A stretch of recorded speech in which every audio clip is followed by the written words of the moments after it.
can't really do a historical vlog about Liverpool without going to the Anglican Cathedral. Keeping my voice down because I'm in a church, of course. So this is the biggest church in the United Kingdom.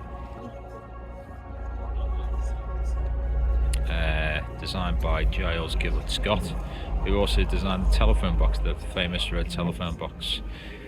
And I also went outside and had a look at St James's Cemetery, because this was actually built on the site of St James's Cemetery, or St James's Garden, St James's Church as it was. So it was a much smaller church that used to be here before it was proposed in around 1890 that they were going to stick a whopping big cathedral here, and that was very controversial at the time, as it involved desecrating the graves of many people. 60,000 people buried in that cemetery outside. So let's go and have a look. Just giving you a little view of it. This is a cemetery that's no longer a cemetery in some ways, because they built the cathedral. That thing. Yeah, they built the cathedral over it, so they displaced quite a few of the graves, which you'll see down here. What gets me about this place is you've got all sections of society right next to each other.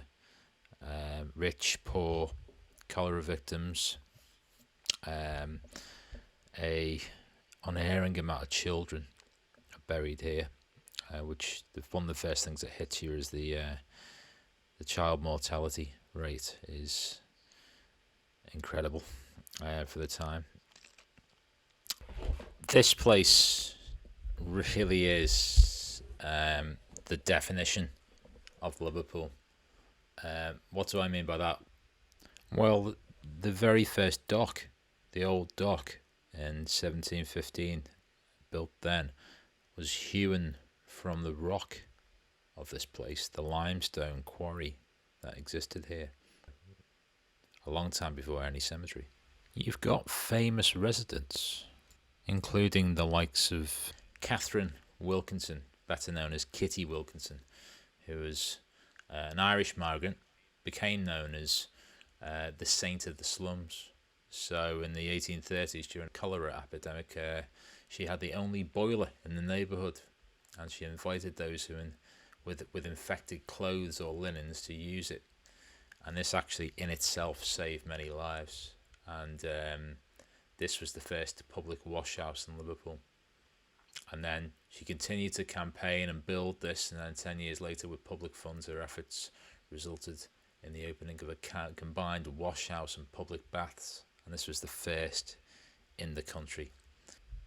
So the notion of sanitation, pioneered by the likes of Kitty Wilkinson, also actually came through this site itself. The dangers of pit burials was very real.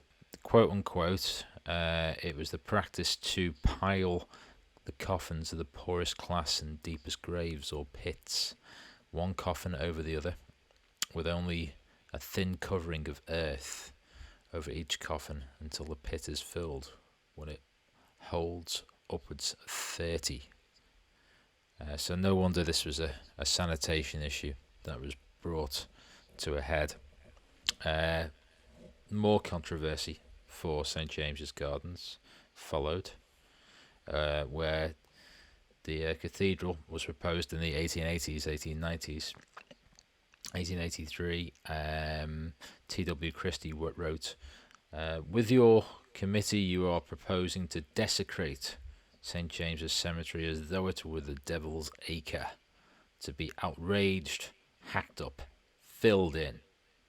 Another point to make, getting to it, is that two of my characters from the forthcoming book Water Street are buried in St James's Cemetery. Now you'll have to read the book to find out who and how and when, but they're interred in this cemetery. So yeah, if you're in Liverpool, even if you're from Liverpool, even if you know the place, come and check it out. It's worth coming down again and again and again. I understand there's about 50,000 graves down here, and not just for kind of morbid reasons. To take it all in is actually quite a beautiful spot. It's kind of cut into limestone, and it's really worth exploring. So I heartily recommend that. Yeah, this is St James's Cemetery. Enjoy.